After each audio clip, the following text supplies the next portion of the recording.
Salmo 139. Eu queria combinar com os irmãos assim. Nós vamos ler em pé até o versículo 18. A partir do 19, nós vamos ler sentados, não a versão que está na sua Bíblia, mas a versão que foi lida por Calvino e que vai aparecer aqui na tela. Tá bom? Vamos fazer uma leitura alternada até o verso 18 e depois a gente passa para a versão de Calvino.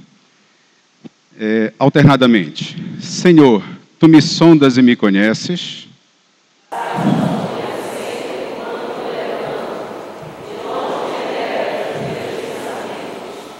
Esquadrinhas o meu andar e o meu deitar, e conheces todos os meus caminhos.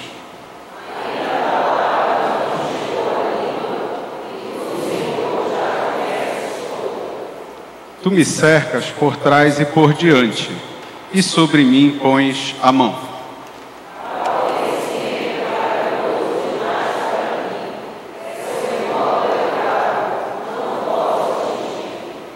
Para onde me ausentarei do teu espírito? Para onde fugirei da tua face?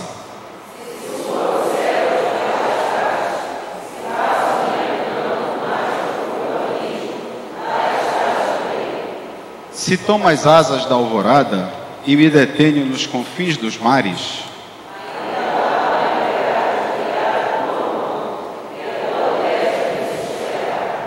se eu digo, as trevas com efeito me encobrirão, e a luz ao redor de mim se fará noite,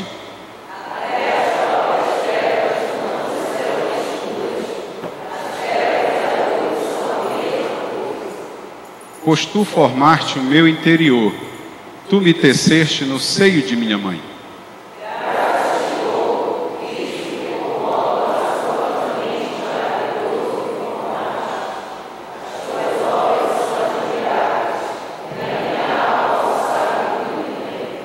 Os meus ossos não te foram encobertos, quando no oculto fui formado e entretecido, como nas profundezas da terra.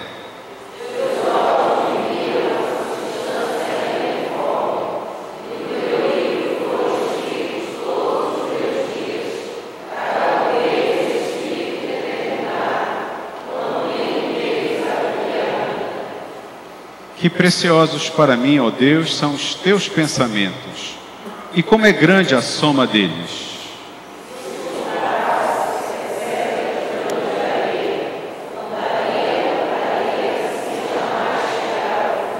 Sentados, irmãos, vamos ler agora a versão de Calvino, do verso 19 em diante. Vamos ler todos juntos? Ó Deus, se tu matas o perverso, então apartai-vos de mim, vós homens de sangue. Aquele que fala perversamente de ti, teus adversários têm usado teu nome falsamente. Não odiarei os que te odeiam, ó Jeová, e não lutarei contra os que se erguem contra ti? Não aparece mais? Eu os odiei com ódio perfeito, ou com perfeição de ódio. Para mim eram inimigos. Ok. Muito bem, irmãos. O 23 e o 24 a gente pode continuar na Bíblia normal. Sonda-me, ó Deus, e conhece o meu coração. Prova-me e conhece os meus pensamentos. Vê se há em mim algum caminho mau e guia-me pelo caminho eterno. Irmãos, eu queria primeiro chamar a atenção do quadro geral desse salmo, para que depois possamos ir mais detalhadamente. Irmãos, então vamos primeiro ver um quadro geral sobre esse salmo, tá? E aí depois eu queria detalhar um pouco mais cada seção desse salmo. O primeiro aspecto que eu queria chamar a atenção dos irmãos é que o salmo apresenta uma forte conotação pessoal. E eu queria ir mostrando isso nos versículos. Reparem, dê uma olhada no salmo, diz assim: Senhor, Tu me sondas. É uma conotação pessoal. Davi está falando que Deus o está sondando. Sabes quando me assento, de longe penetras meus pensamentos, esquadrinhas o meu andar, conheces todos os meus caminhos, tu me cercas por trás, por diante. Para onde me ausentarei do teu espírito? Se subo aos céus, lá estás. Se faço a minha cama no mais profundo abismo, lá estás também. Então, perceba, irmãos, há uma forte conotação pessoal nesse salmo. Esse é um primeiro quadro geral, e o salmo termina dessa maneira. O salmo termina exatamente Davi pedindo: sonda-me, ó Deus, e conhece o meu coração. Prova-me e conhece os meus pensamentos. Então, o primeiro aspecto desse salmo é que ele tem uma forte conotação pessoal. Um outro aspecto dele, eu estou vendo os irmãos olharem para cima, e deve estar aparecendo outra coisa para vocês aí em cima. Não? Tá. Reparem, além desse primeiro quadro geral aí, onde a gente percebe a presença de uma forte conotação pessoal, Davi se identificando como sendo aquele com quem Deus está tratando, o Salmo tem um outro quadro que nós podemos perceber e que os irmãos podem atentar através dos parágrafos. Se os irmãos olharem aí, nós temos 4 parágrafos neste Salmo. Do verso 1 ao verso 6 é o primeiro parágrafo. Do verso 7 ao 12, segundo parágrafo. Do 13 ao 18 e o 19 que nós acompanhamos através da versão adotada por Calvino. O que eu queria chamar a atenção nesse pano de fundo desse salmo? É que do verso 1 ao verso 6, a estrutura do salmo nos diz que Deus abrange todas as coisas. É isso que Davi quer nos comunicar, que ele tem debaixo do seu controle todas as coisas que acontecem, o assentar de Davi, o levantar, o deitar, o andar e até o pensar. Então, Davi apresenta a onisciência de Deus para nós, do versículo 1 ao versículo 6. Ele diz que Deus esquadrinha o seu andar, que mesmo que a palavra não tenha chegado à sua boca, Deus já conhece a palavra que ele vai falar. Essa é a primeira estrutura do Salmo. Na segunda parte, que corresponde ao segundo parágrafo, Davi nos apresenta um aspecto macro daquilo que Deus é. Que aspecto macro é esse? Quando Davi pergunta: para onde me ausentarei do teu espírito? Aí ele mesmo responde: se subo aos céus, tu lá estás. No mais profundo abismo, também estás lá. Então, Davi coloca como pano de fundo um aspecto macro. Deus domina todo o aspecto macro do cosmos. No terceiro parágrafo, Davi vai para o aspecto micro. Ele vai dizer que Deus também controla até os átomos e as moléculas. Eu sou de química, né? Quando Davi diz assim, a partir do verso 13: pois tu formaste o meu interior, me teceste no seio de minha mãe. Graças te dou, porque por modo assombrosamente maravilhoso me formaste. Os meus ossos não te foram encobertos, os teus olhos me viram a substância ainda informe. Davi está mostrando que Deus não controla apenas o macro. Deus também está no controle do micro. Ele enxerga tudo. A menor partícula do seu corpo, Deus está no controle dela. E por último, no último parágrafo, Davi vai tratar um pouco de como ele rejeita a impiedade. E a versão de Calvino é mais apropriada para nós nesse sentido. Então, eu queria que à medida que a gente fosse estudando esse salmo, os irmãos fossem atentando para esses aspectos que eu já comentei. Uma forte conotação pessoal, Davi se identificando nos próprios versículos desse salmo. Davi primeiro apresentando a questão da onisciência de Deus, depois o aspecto macro do universo que Deus controla, depois o aspecto micro, que também está nas mãos de Deus, e como Davi enxergava tudo isso, à luz da sua relação de santidade com Deus e da sua rejeição ao pecado, que foi o que nós lemos a partir do verso 19. Esse é o pano de fundo desse salmo, irmãos. Eu queria começar dizendo que o próprio Senhor Jesus autenticou o livro de Salmos. Né? Vai aparecer para vocês aí Lucas 24, 44, Jesus autenticando os Salmos como autênticos, dizendo que tinham a sua chancela. Em Lucas 24, 44, Jesus disse o seguinte, depois que ele ressuscitou: importava que se cumprisse tudo o que de mim está escrito na lei de Moisés, nos profetas e nos salmos.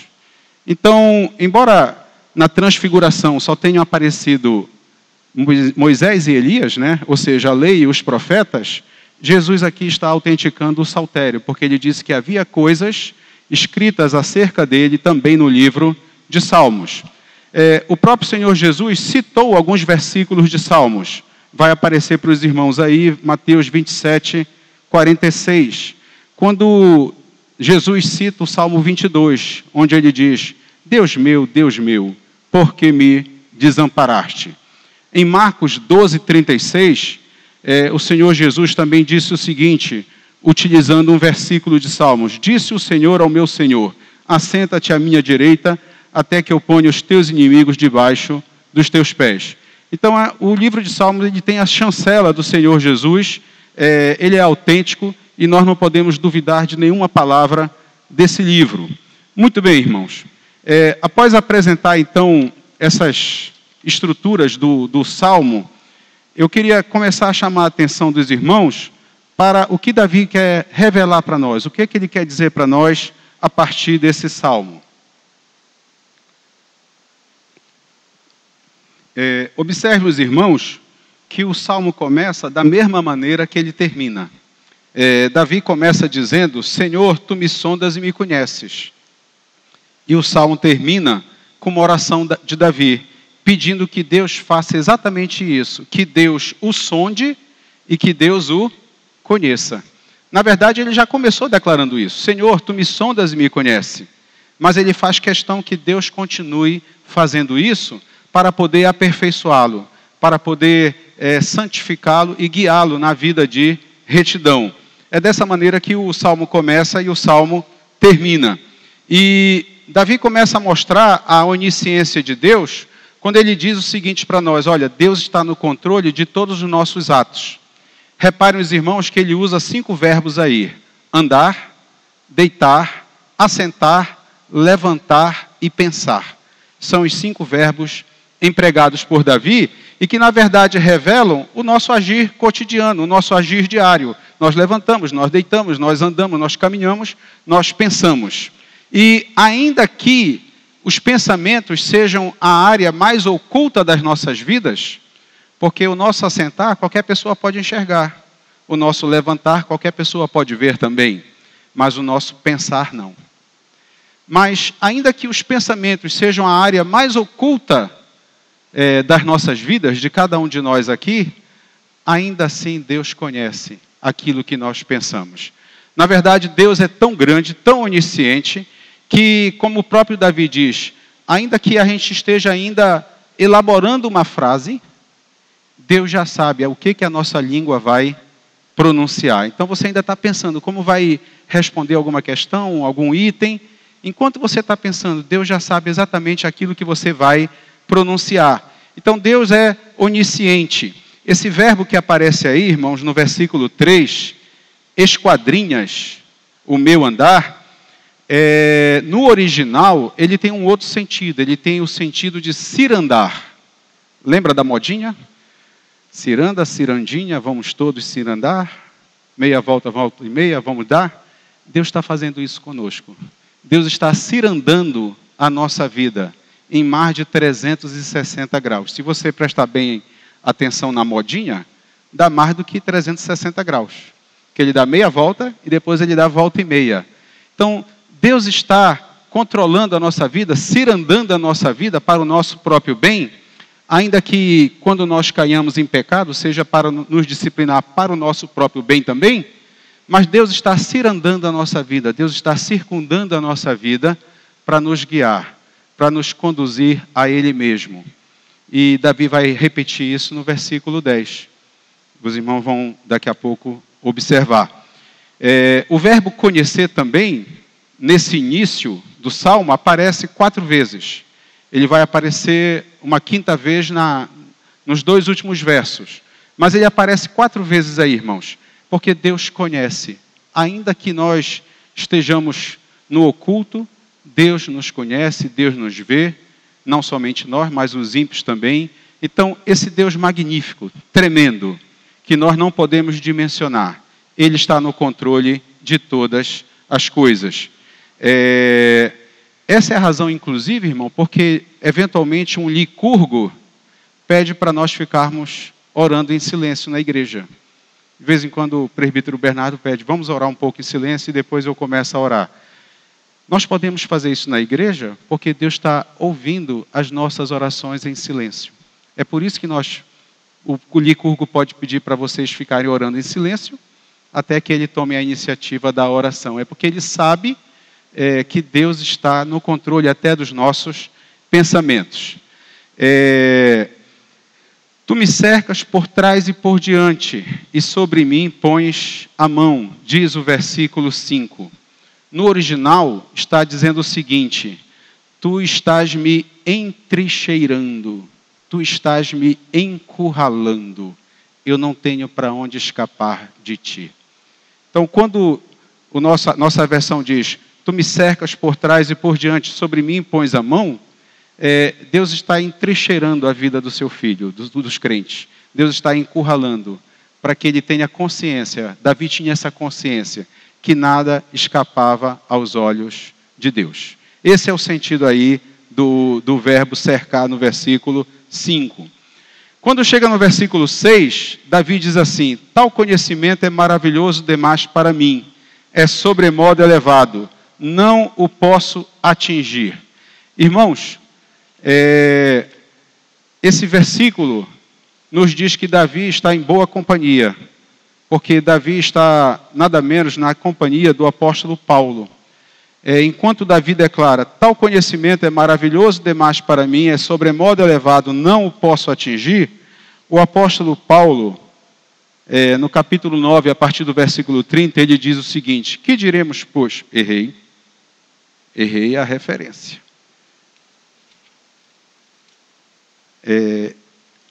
Ó a profundidade da riqueza. Onde é que está, irmãos? E da sabedoria, tanto do conhecimento de Deus. 11. Pronto. Já fui socorrido. 11. 33. Ó a profundidade da riqueza, tanto da sabedoria como do conhecimento de Deus. O que Davi está dizendo lá, que ele não conseguia compreender a grandiosidade de Deus, é a mesma coisa que Paulo está dizendo aqui. Ó a profundidade da riqueza, tanto da sabedoria como do conhecimento de Deus. Quão insondáveis são os seus juízos, quão inescrutáveis os seus caminhos. Quem, pois, conheceu a mente do Senhor, ou quem foi seu conselheiro? Os 2 grandes nomes do Antigo e do Velho Testamento estão apenas referendando um ao outro. Essa é a primeira parte, irmãos, desse salmo. A partir do verso 7, Davi agora se volta para o aspecto macro, de como ele percebia Deus dentro das suas limitações. Né? Ele já disse que ele era limitado, porque ele diz assim no verso 6, tal conhecimento é maravilhoso demais para mim, é sobremodo elevado, não o posso atingir. Davi já sabia que o seu conhecimento de Deus era limitado. Mesmo assim, ele faz uma pergunta de retórica. Para onde me ausentarei do teu espírito? Para onde fugirei da tua face? E, irmãos, cabe ressaltar aqui que a gente pode achar, não, mas isso aí ninguém tem dificuldade com isso, de saber que Deus está presente em todo lugar. Há uma ressalva a ser feita aí. Foi onde Jonas errou. Então é possível que um crente peque nessa área sim. O que foi que Jonas fez quando foi chamado por Deus para ir a Nínive? Fugiu para Tarsis, como se alguém pudesse fugir da presença de Deus. E Jonas teve que aprender da maneira mais amarga que as coisas não eram assim no reino de Deus, né? Jonas viu a própria natureza se levantar contra ele para voltar para voltar ao caminho que Deus havia designado ele seguir. Então, nós somos crentes, irmão, mas nós não estamos isentos de pecar em coisas básicas. Como Jonas pensou que podia se ausentar da presença do Espírito de Deus. Como é que Davi responde a sua própria pergunta? A pergunta é de retórica. Eu queria chamar a atenção dos irmãos que por 4 vezes Davi usa a mesma conjunção. Eu acho que é uma conjunção, é a conjunção se. Reparem os irmãos, se subo aos céus, lá estás. Se faço a minha cama no mais profundo abismo, lá estás também. E uma pequena observação aqui, irmãos. No original aqui, profundo abismo é Sheol. É a designação hebraica para o inferno, que é o mais profundo abismo, né? Então, no hebraico aqui é Sheol, inferno.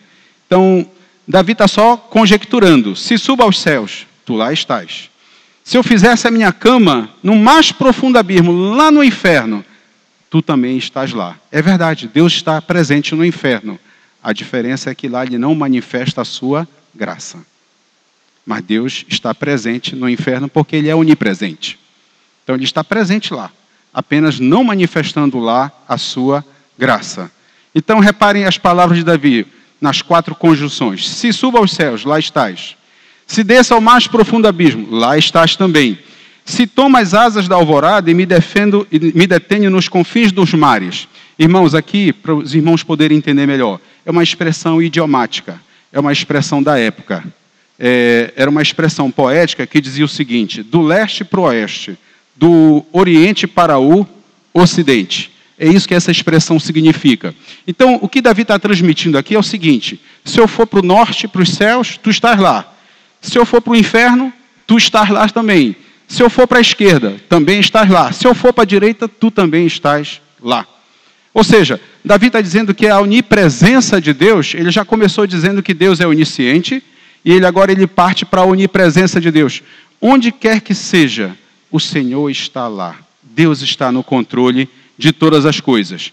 Mas o consolo que Davi nos dá, se é que podemos usar essa palavra, se ela fosse alguma coisa... Pode continuar?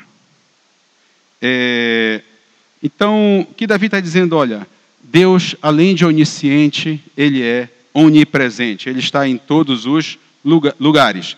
Mas veja, ele nos consola quando ele nos diz qual é o objetivo, por que Deus está presente em todos os lugares. Observem os irmãos, o verso 10. Ainda lá me haverá de guiar a tua mão e a tua destra me susterá.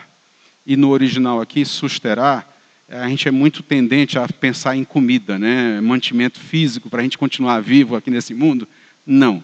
Suster lá, no original, é em todas as dimensões, em todas as áreas da nossa vida, seja social, física, psicológica e principalmente espiritual.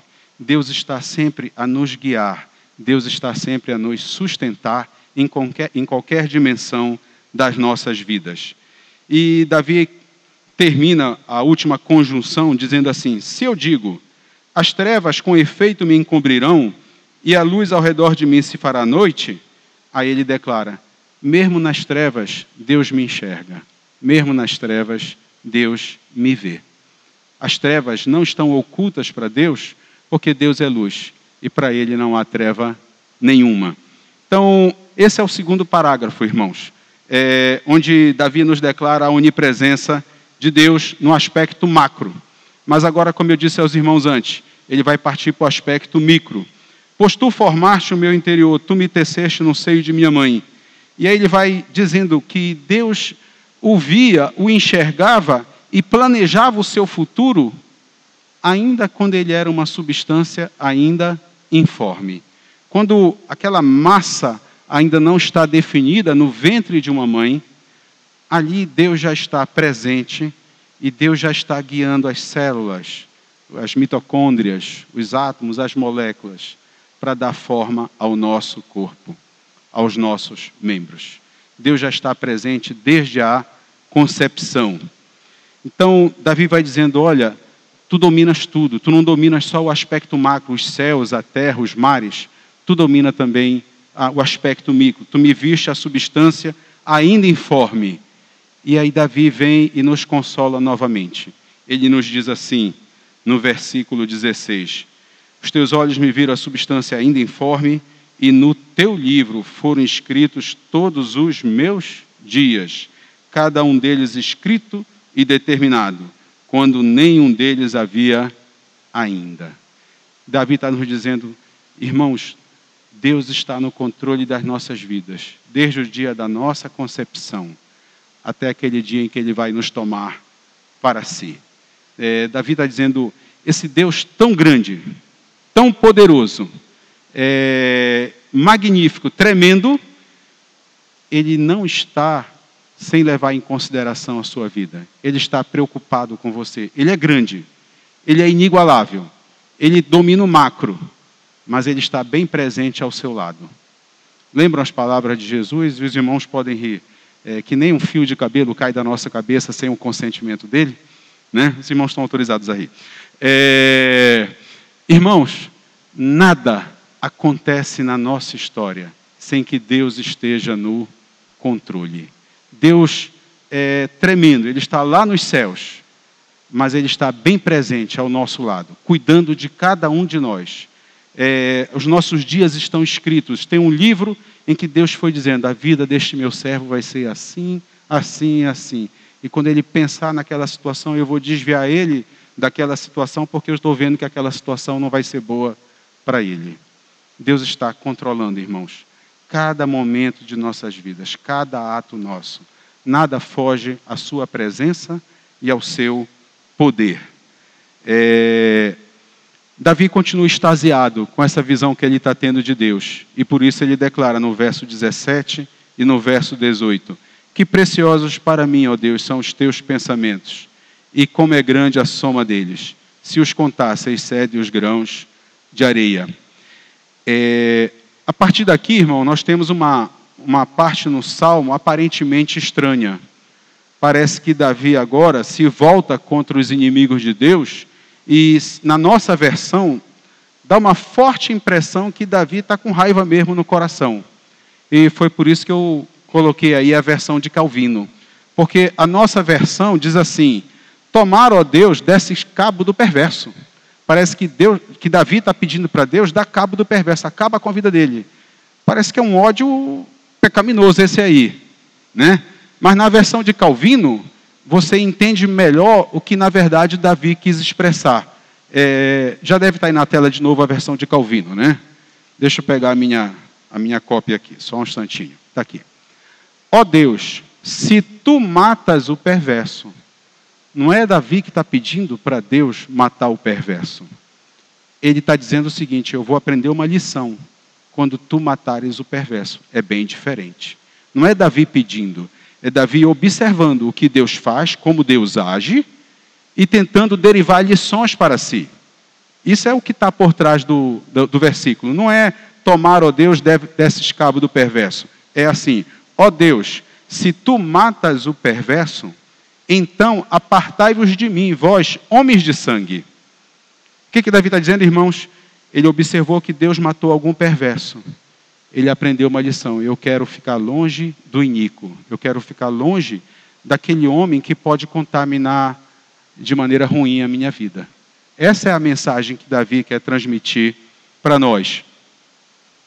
Então, apartai-vos de mim, vós, homens de sangue. Dá uma outra conotação para nós, não dá, irmão? Em vez de imaginarmos que Davi está orando para Deus dar cabo do perverso.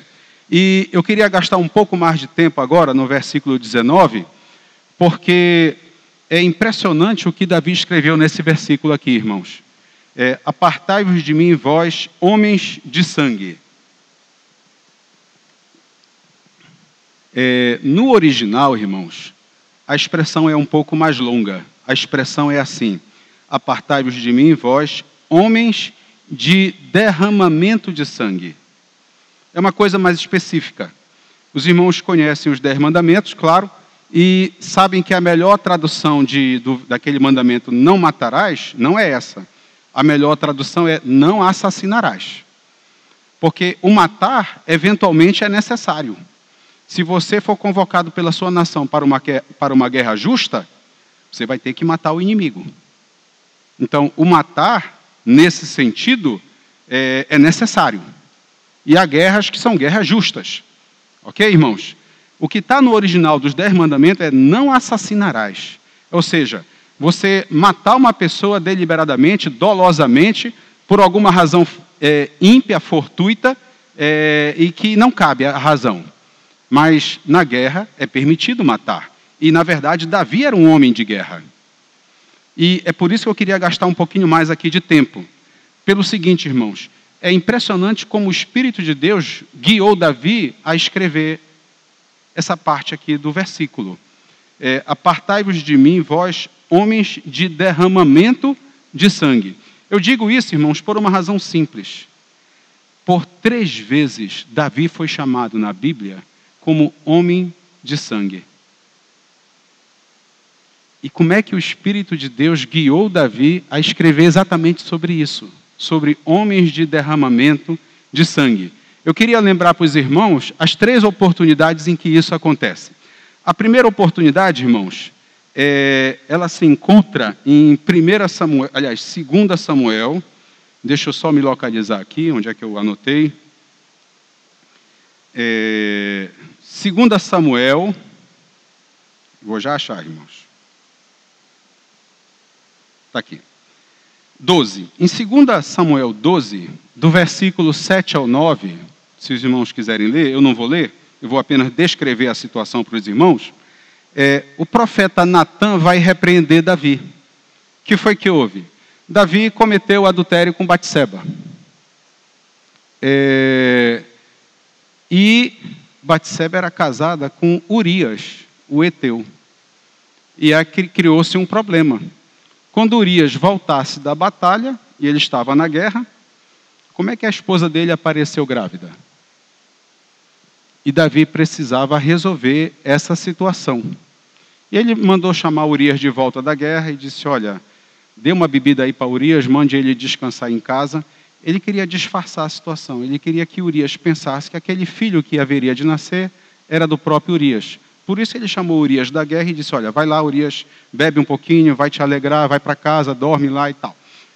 Não deu certo. Urias era um homem tão fiel que disse, não, enquanto os meus irmãos estiverem na guerra, não cabe eu estar aqui me regozijando. Ele disse, não, eu não vou para casa. Piorou a situação de Davi. E Davi, então, pega uma carta, escreve uma carta e manda pelo próprio Urias para Joabe. Joabe era o comandante do exército. E na carta dizia o seguinte, olha, Joabe, dá um jeito de Urias morrer nessa guerra. Davi derramou sangue. E ali, a gente precisa ser sincero, não seria não matarás, seria não assassinarás. E Natã, então, vai repreender Davi, irmãos. E Natã diz para ele, olha, a espada que tu usaste dos inimigos para matar Urias, Deus enxergou essa espada. Então ali Davi é considerado um homem que derramou sangue. É a primeira vez que nós temos essa expressão sendo dirigida a Davi. E no entanto ele escreveu isso que está escrito aí, homens de derramamento de sangue. A segunda oportunidade é quando Simei, um benjamita, ardoroso defensor de Saul, Saul já estava morto, Davi já era rei, mas Davi estava fugindo do seu próprio filho Absalão. Absalão fez uma revolta contra o seu próprio pai. Lá Davi foge de Jerusalém e Simei, um benjamita, adepto de Saul, foi por cima do monte e gritando, fora daqui, e disse alguns impropérios para Davi e, entre outras coisas, por 2 vezes chamou Davi de homem de sangue. Essa aqui a gente pode desconsiderar, irmãos, porque isso aí era só um Simei, um homem ímpio, amaldiçoando o rei. Eu estou só mencionando o fato, mas essa parte aí a gente pode desconsiderar, porque a opinião de Simei a gente não deve levar muito a sério, não. Mas há uma terceira oportunidade em que Davi é chamado de homem de sangue, e agora é pelo próprio Deus. E essa a gente vai precisar ler na Bíblia, irmãos. Vamos abrir 1 Crônicas 22, de 6 a 8. Eu queria que os irmãos lessem, para entenderem bem ali o que aconteceu. 1 Crônicas capítulo 22, verso 8. Vamos ler de 6 a 8, irmãos. De 6 a 8. Reparem que aqui é o próprio Deus que está dizendo que Davi foi um homem de sangue. Vejam, já acharam, irmãos? 1 Crônicas 22, de 6 a 8.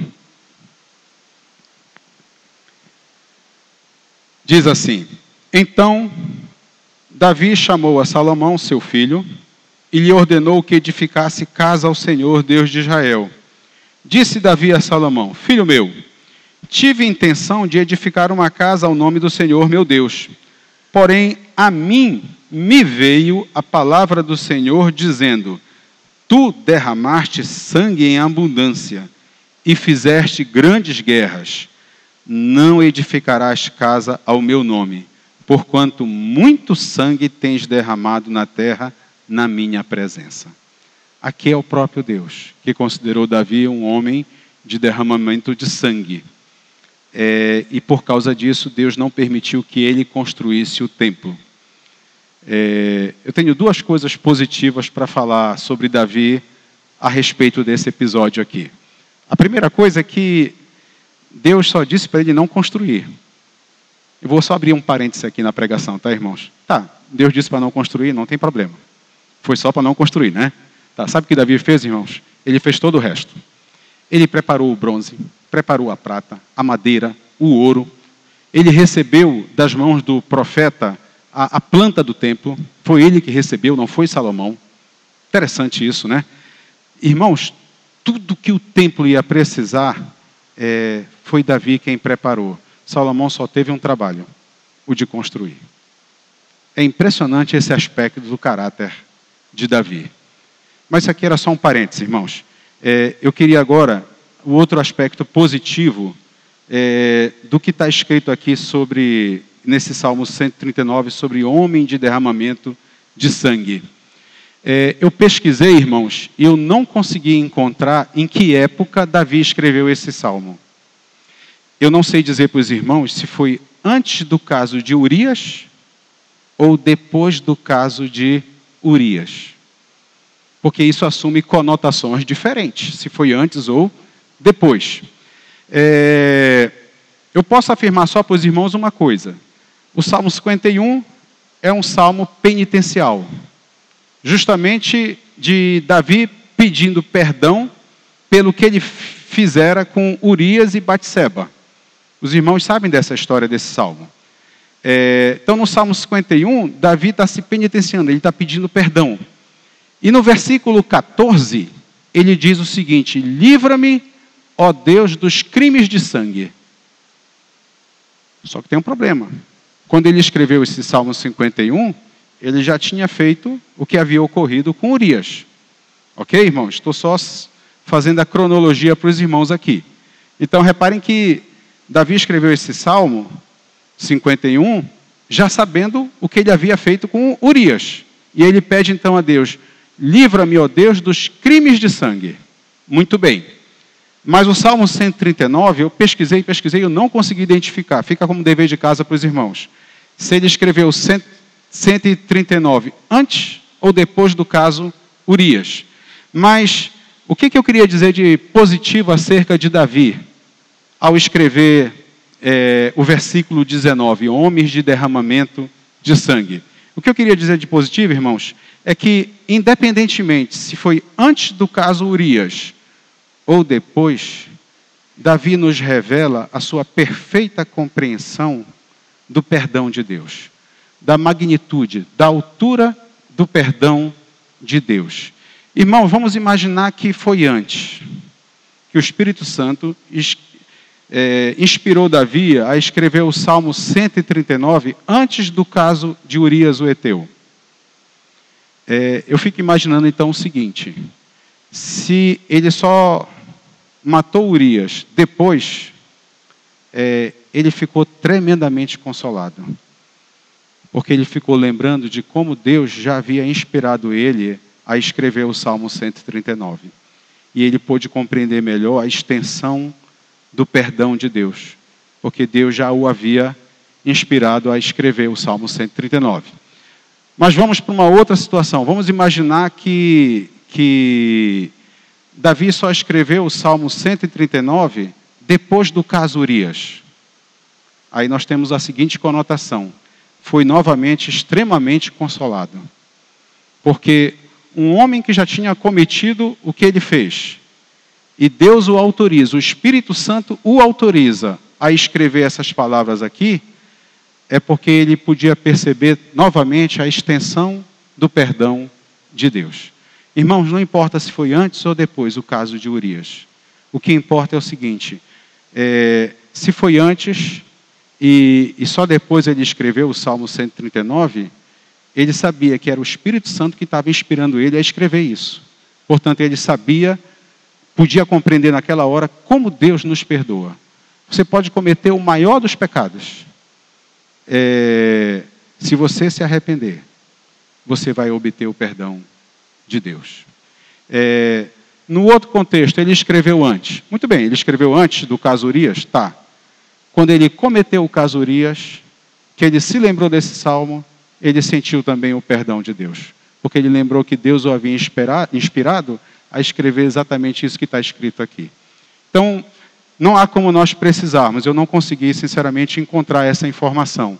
Mas, independente disso, irmãos, Davi nos mostra aqui todo o seu caráter, como ele sabia da magnitude do perdão de Deus. Davi que compreendia a onisciência de Deus, Davi que compreendia a onipresença de Deus, é o mesmo Davi que compreende a graça de Deus na sua vida. Há um versículo em Provérbios, eu vou ler aqui para os irmãos. Ou é 25, 26 ou é 26, 25, irmãos? É 25, 26. Em que o filho de Davi, Salomão, escreve o seguinte: como fonte que foi turvada e manancial corrupto, assim é o justo que cede ao perverso. Olha só, irmãos, é 25, 26. Como fonte que foi turvada. O que é uma fonte que foi turvada?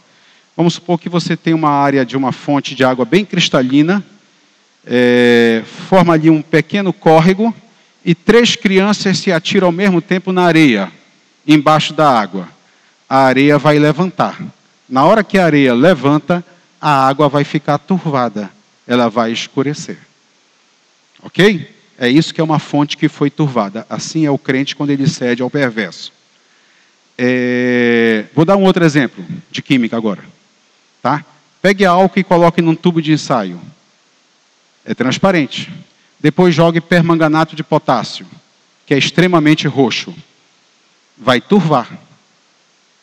Vai turvar dentro do tubo de ensaio, vai ficar escuro. Irmãos, quando um crente cede ao pecado, cede ao perverso, a vida dele fica turvada.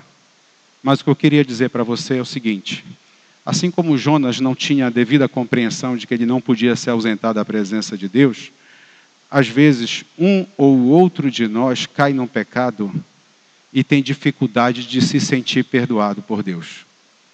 E eu não duvido que haja casos que até algum irmão se afaste da igreja porque não conseguiu se sentir perdoado por Deus.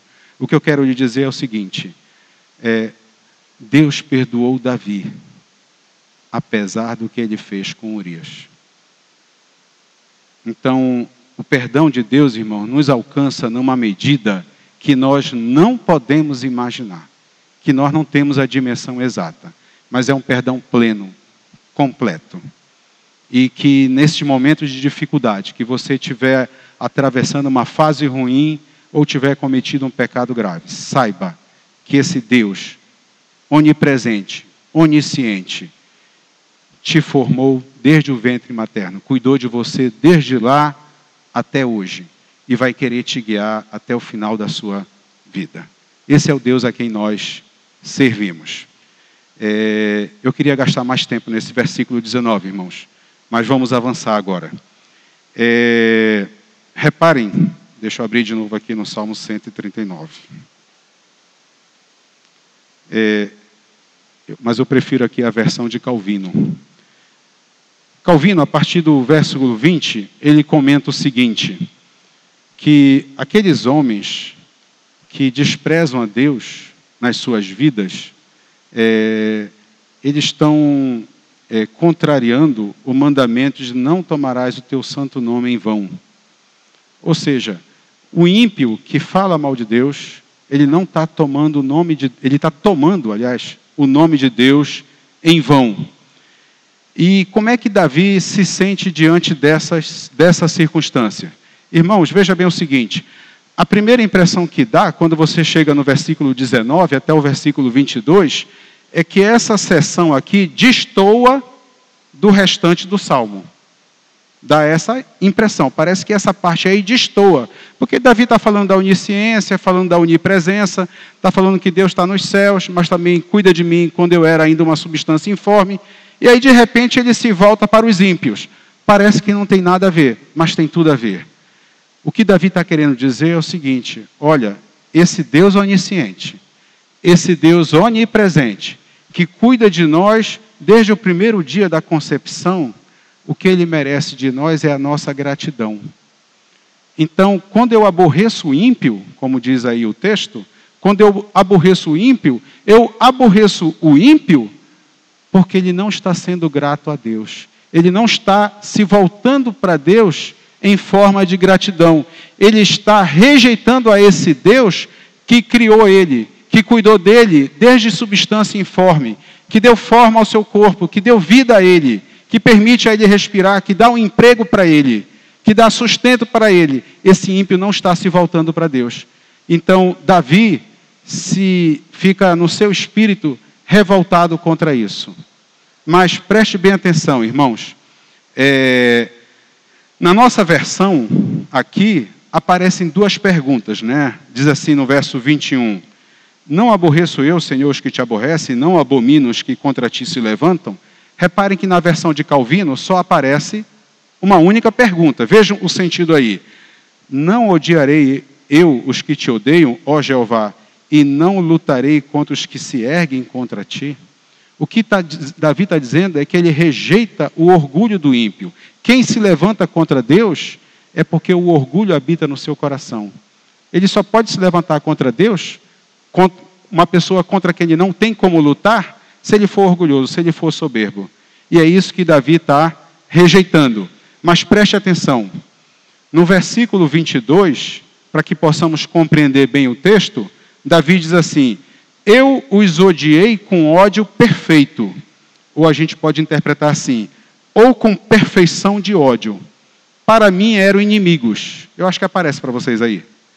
Preste bem atenção. Eu os odiei com ódio perfeito. O que Davi está querendo dizer com isso? Que ele odiou o pecado e não o pecador. Esse ódio é perfeito. Então, reparem que, na verdade, essa seção do Salmo não está destoando do restante do Salmo. O que Davi não está aceitando é que o ímpio seja ingrato a Deus, por tudo que Deus fez pela vida dele. Então, Davi está dizendo o seguinte, eu quero manter a minha integridade. Eu quero me manter longe do ímpio, para que o ímpio não contamine a minha vida. Esse Deus onisciente, esse Deus onipresente, que cuidou de mim desde a minha concepção, ele merece a minha gratidão. Então, eu não posso agora me associar com o ímpio, para que o ímpio não me desvie dos caminhos de Deus. Davi tinha tão impregnado na sua mente essa ideia, que observe os irmãos, eu vou ler para os irmãos 4 versículos do Salmo 119, onde Davi retrata muito bem isso. Eu vou começar pelos versículos 5 e 6. Diz assim, 119, 5 e 6. Davi falando, tomara sejam firmes os meus passos, para que eu observe os teus preceitos. Então, não terei de que me envergonhar, quando considerar em todos os teus mandamentos. Era assim que Davi se enxergava diante de Deus. Ele queria não ter do que se envergonhar quando ele considerasse em todos os mandamentos de Deus. Então, Davi tem que rejeitar, de fato, a influência do ímpio na sua vida. Por isso que ele rejeita. Mas ele está rejeitando não o pecador, e sim o pecado. Por isso que ele fala que os odiou com ódio perfeito. O que é um ódio perfeito? É quando você odeia o pecado. mas você não odeia o pecador. Ainda no Salmo 119, no versículo 31, Davi diz assim: aos teus testemunhos me apego, não permitas, Senhor, seja eu envergonhado. Os irmãos percebem como Davi queria ter uma relação de santidade com Deus, de perfeição com Deus. Davi não está dizendo de modo algum que ele não estava isento de pecado. Nós sabemos de grandes pecados de Davi, o caso de Batseba, aquele censo que Davi levantou e que foi um censo de orgulho. Ele queria saber o tamanho do seu exército para poder fazer guerras, como se ele precisasse disso. Ele não precisava daquele censo, porque era Deus que sempre ia adiante dele nas suas guerras. Então ali Davi pecou, mas preste bem atenção. Uma coisa é o orgulho ser a marca registrada da sua vida. Outra coisa é você cair ocasionalmente em orgulho. Davi não era um homem orgulhoso. Quando Deus disse para ele que ia fazer uma casa estável e estabelecer o seu trono para todo sempre, os irmãos lembram o que Davi fez? Ele foi para a casa de Deus, se prostrou e disse assim: quem sou eu, ó Deus, para que me tenhas trazido até aqui? Então, o orgulho não era a marca registrada de Davi. Isso não o isentou de cair. Mas veja bem, uma coisa, irmãos, é você cair ocasionalmente numa situação. Outra coisa, isso é ser marca registrada da sua vida. Aí não cabe. E aí Davi diz então aqui no versículo 31, não permitas, Senhor, seja eu envergonhado. No versículo 80 do mesmo Salmo, Davi diz assim: seja o meu coração irrepreensível nos teus decretos, para que eu não seja envergonhado. Mais uma vez ele usa o mesmo verbo. No versículo 115, para encerrar o Salmo 119, Davi diz assim, o que ele mesmo disse aqui no versículo 19, 20, 21 e 22. Olha o que diz o 115. Apartai-vos de mim, malfeitores. Quero guardar os mandamentos do meu Deus. Então, diante daquela visão da santidade de Deus, da onisciência de Deus, da onipresença de Deus, Davi está tão impressionado com esse Deus, ele diz, olha, eu não consigo atingir a tua sabedoria, eu não consigo atingir, alcançar todo o teu poder. Davi humildemente reconhece isso, e ele começa então a se dizer, Senhor, eu quero ter contigo uma relação de gratidão, eu quero ter contigo uma relação de santidade. Então, ele aborrece o ímpio. Na verdade, ele aborrece o pecado. Mas o ímpio, irmão, nós temos que tratar com bondade e com bom senso, para ver se conseguimos cativá-los para Cristo. E aí, como é que Davi encerra o Salmo? Ele vai encerrar o Salmo da maneira como ele começou. Ele começou declarando que Deus o que Deus o sondava, que Deus o conhecia. Davi já tinha consciência que Deus o sondava e que Deus o conhecia. Mas, no entanto, ele termina o Salmo exatamente com essa oração. Ele pede para Deus assim, sonda-me, ó Deus, conhece o meu coração, prova-me, conhece os meus pensamentos. E aí ele pede para Deus, vê se há em mim algum caminho mau e guia-me pelo caminho eterno. Davi está dizendo, Senhor, se tu encontrares alguma coisa errada na minha vida, me leva novamente para o centro da tua vontade, para o centro do teu querer. Esse é Davi, irmãos, o homem segundo o coração de Deus. Seus pecados públicos, como o censo, como o caso de Batseba, foram pecados públicos, levaram o nome de Deus a ser blasfemado. Mas Davi conhecia o perdão de Deus, buscou o perdão de Deus e buscou a marca registrada da sua vida. Não era o pecado, era ter uma vida de comunhão com Deus, uma vida de gratidão ao Deus que o exaltou, a rei, ao Deus que fez grandes coisas pelas suas mãos. É a esse Deus que nós temos que aprender a ser gratos, a reconhecer a sua presença em cada momento de nossas vidas, nos guardando, nos livrando e pedindo sempre a Ele que dirija as nossas vidas.